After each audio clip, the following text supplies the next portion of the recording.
Morning friends, स्वागत है आपका मेरे नए यूट्यूब चैनल में।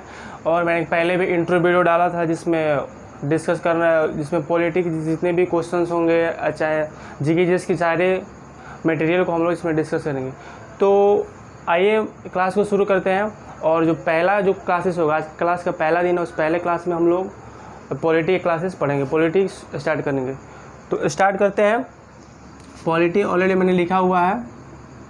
तो इस पॉलिटी में हम लोग सबसे पहले पढ़ेंगे, जो स्टार्टिंग मेरा पॉइंट होगा वो होगा वो होगा संविधान सभा कि संविधान सभा की क्या ज़रूरत थी और संविधान सभा क्यों लाया गया था। तो इसलिए पहले पॉइंट टॉपिक डालेंगे संविधान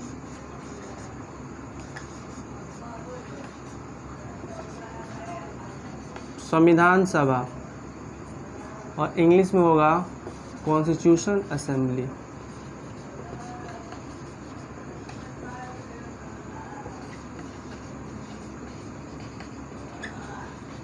तो ये था संविधान सभा, इंग्लिश में कॉन्स्टिट्यूशन असेंबली। तो क्या ज़रूरत थी संविधान सभा लाने की, सबसे इम्पोर्टेंट बात यह है। तो हम लोग को पता है कि अपना देश जो 15 अगस्त 1947 को फ्रीडम हुआ था। इसके पहले हम लोग क्या थे, इसको पहले हम लोग गुलाम थे। तो उस समय जो पीएम जो थे ब्रिटेन के, उस टाइम विंस्टन चर्चिल थे, जिन्होंने एक स्टैफोर्ड क्रिप्स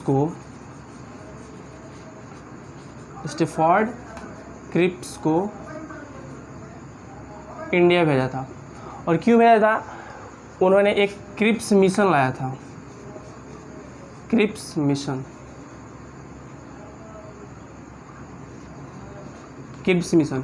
और क्रिप्स मिशन क्यों था? क्रिप्स मिशन स्टैफोर्ड इसको लीड कर रहा था, इसलिए नाम पड़ा था क्रिप्स मिशन। और उस समय ब्रिटेन के जो प्राइम मिनिस्टर थे विंस्टन चर्चिल, इन्होंने भेजा था। और हमको पता है कि जो 1939 से लेके 1945 तक सेकेंड वर्ल्ड वार चला था। इस सेकेंड वर्ल्ड वार में जो ब्रिटेन था वो काफ़ी प्रभावित था। तो वह चाहता था कि भारत इसमें हिस्सा ले और वो सहायता करे, ब्रिटिश की सहायता करे। लेकिन भारत के जो उस समय जो कांग्रेस लीडर और मुस्लिम लीग के जो थे, उन्होंने इसका बहिष्कार किया था। और यही बहिष्कार करने का रीज़न ये था कि ये फेल्ड हो गया था। और किस लिए आया था? ये संविधान सभा का गठन के लिए आया था। इन्होंने कहा था, स्टैफोर्ड क्रिप्स ने कहा था कि यदि भारत ब्रिटेन का सेकेंड वर्ल्ड वार में साथ देता है तो उसके संविधान सभा का गठन होगा और उसके एक अपना संविधान होगा। लेकिन इसको कांग्रेस ने और मुस्लिम लीग ने क्या किया था? बहिष्कार किया था, और इसलिए यह फेल्ड हो गया था। इसलिए इसको फेल्ड होने के बाद से जो दूसरा लाया गया था, दूसरा जो था वो था कैबिनेट मिशन, संविधान सभा के गठन के लिए कैबिनेट मिशन। ये था पहला जो मैंने टॉपिक जो शुरू किया वो संविधान सभा है। और उसमें सबसे पहले संविधान सभा को समझने के लिए हम लोग एक मिशन है जो क्रिप्स मिशन है, उसको समझना पड़ेगा। और वो जो है उस समय जो ब्रिटेन के जो प्राइम मिनिस्टर थे विंस्टन चर्चिल ने स्टैफोर्ड को भी क्रिप्स को भेजा था कि जाओ ये प्रस्ताव लेकर कि भारत को ब्रिटेन की मदद करने की बात को। बट उन्होंने जो कांग्रेस लीडर थे और मुस्लिम जो लीग के थे, उन्होंने इसको बहिष्कार किया था। इसलिए कारण जो क्या हो गया था, फेल हो गया था। तो दूसरा पॉइंट जो आता है कैबिनेट मिशन। तो कैबिनेट मिशन के बारे में हम लोग देखते हैं।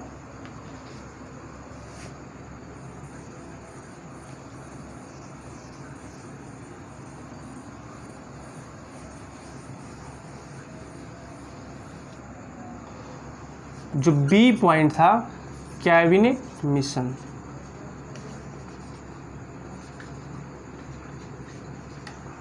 बी पॉइंट क्या था? Cabinet mission. कैबिनेट मिशन में जो ये आया था और जो क्रिप्स मिशन आया था 1942 में आया था, और मैंने छोड़ दिया था पीछे। जो क्रिप्स मिशन कब आया था? 1942 में। ये जो कैबिनेट मिशन था 1946 में आया था। और इसको जो उस समय जो प्राइम मिनिस्टर थे ब्रिटेन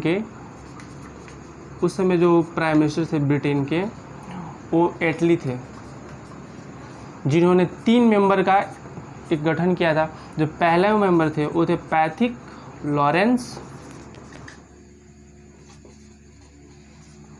लॉरेंस, और जो बी थे वो थे स्टैफोर्ड क्रिप्स।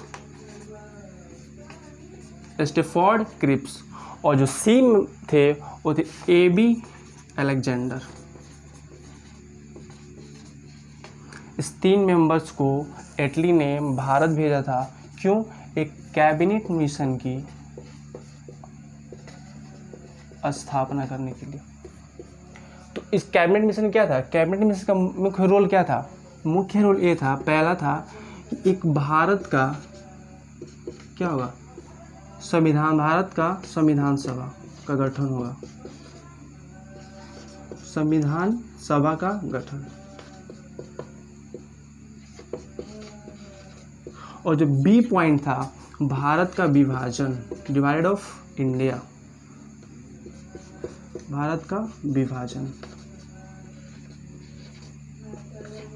ये जो बी पॉइंट क्या था, भारत का विभाजन।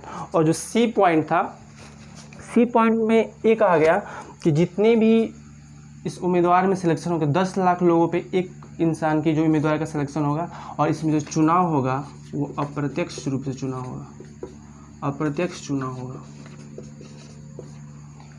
इतना तो जो कैबिनेट मिशन था 1946 में आया था उस, और इन्होंने एक एटली जो उसमें प्राइम मिनिस्टर थे, उन्होंने एक पैथिक लॉरेंस और स्टेफोर्ड क्रिप्स और अलेक्जेंडर को क्या किया था, भेजा था भारत में संविधान सभा की स्थापना के लिए। उन्होंने इस मिशन का नाम कैबिनेट मिशन दिया था, और उसका मुख्य उद्देश्य ये था कि भारत का संविधान सभा का गठन होगा, भारत का विभाजन होगा, ये था। और फिर आगे जो था, इसमें जो मेंबर्स की जो सिलेक्शन की गई थी, इसमें टोटल जो कितने मेंबर्स थे, तो टोटल जो स्टार्टिंग में जो मेंबर्स थे 389 मेंबर्स थे। जो कॉन्स्टिट्यूशन असेंबली थी,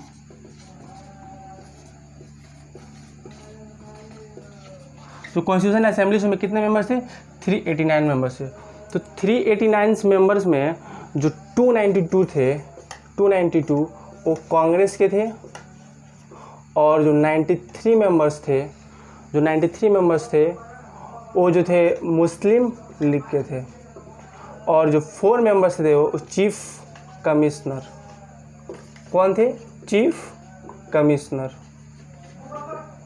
292 जो कांग्रेस के थे, 93 जो थे मुस्लिम लीग के थे, और जो 4 थे वो कमिश्नर थे। लेकिन जब इलेक्शन हुआ था इसमें, तो उसमें 296 ही प्रेजेंट थे। तो 296 जो प्रेजेंट थे, इसमें कांग्रेस ने जो था 208 सीटें जीता था, और 73 जो सीटें थी वो मुस्लिम ने जीता था, मुस्लिम लीग ने, और जो 15 जो थे 15 अदर्स ने जीता था। तो इनिशियली में स्टार्टिंग में 389 मेंबर थे कॉन्स्टिट्यूशन असेंबली में, और जो इलेक्शन हुआ था 296 पे हुआ था, जिसमें 208 जो था वो मुस्लिम ने कांग्रेस ने जीता था, और जो 73 जो था 73 में मुस्लिम लीग ने, और 15 जो अदर्स थे। और फिर जब संविधान की जो पहली मीटिंग हुआ था संविधान सभा की, जो संविधान सभा की जो पहली मीटिंग हुआ था, फर्स्ट जो मीटिंग हुआ था, जो फर्स्ट मीटिंग वो जो 9 दिसंबर 1946 को, फर्स्ट मीटिंग जो संविधान सभा को हुआ था 9 दिसंबर 1946 को, ये जो दिल्ली में हुआ था। और यहाँ पे एक नॉन परमानेंट के रूप में डॉक्टर सच्चिदानंद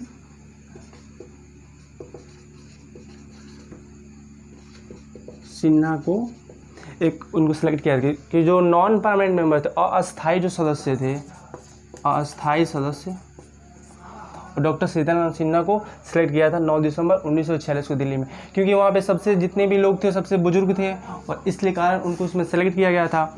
और जो इसके 2 दिन बाद 11 दिसंबर 1946 को डॉक्टर राजेंद्र प्रसाद को एक परमानेंट मेंबर के रूप में, अस्थाई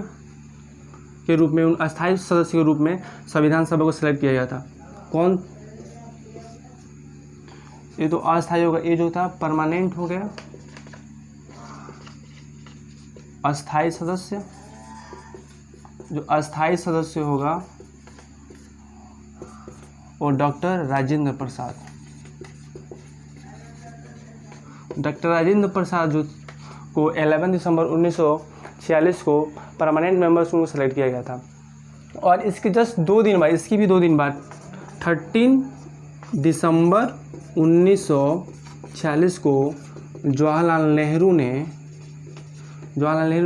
संविधान सभा के सामने एक संविधान के लिए एक प्रस्तावना रखा था। क्या रखा था? प्रस्तावना रखा था। 13 दिसंबर 1946 को जवाहरलाल नेहरू ने एक प्रस्तावना रखा था और उस प्रस्तावना को संविधान सभा ने 22 जनवरी 1947 को एक अनुमति दे दी थी, सहमति उस पर उन्होंने व्यक्त कर दिया था। संविधान सभा ने क्या किया था? 22 जनवरी 1947 को संविधान सभा द्वारा प्रस्तावना को क्या स्वीकार कर लिया गया था। और इसमें सबसे एक इम्पॉर्टेंट क्वेश्चन जो बनता है कि इसमें कि महिलाओं की संख्या कितनी थी भारतीय संविधान सभा में, कितनी महिलाओं की संख्या थी? तो टोटल जो महिलाओं की संख्या थी 15 फीमेल मेंबर्स थी। इसमें 15 क्या थी? फीमेल मेंबर्स इसमें थी। 15 कितनी थी महिलाएं? 50। ये जो क्वेश्चन है आरपीएफ में डी जोन में 2018 में पूछा गया था रेलवे में। और इसके बाद से जस्ट ये हो गया था। और इसके में टोटल अनुसूचित जाति कितने थे? जो एसटी जो थे 30 मेंबर्स थे इसमें एसटी। तो इसके बाद से आज का जो क्लास होगा, आज का जो क्लास हम लोग इतना ही रखते हैं। और इसके बाद से जो कल की जो क्लास होगी, कल की क्लास में जो सबसे इम्पोर्टेंट टॉपिक होगा ड्राफ्टिंग कमेटी। जो ड्राफ्टिंग कमेटी होगा, प्रारूप समिति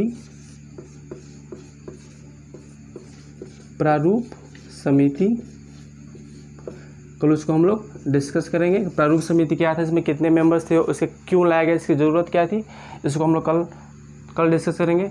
तब तक के लिए बाय। और उम्मीद करता हूँ कि आपको ये वीडियो अच्छा लगेगा और पसंद लगेगा। उस वीडियो को लाइक करें और सब्सक्राइब करें और सपोर्ट करें प्लीज़। Thank you.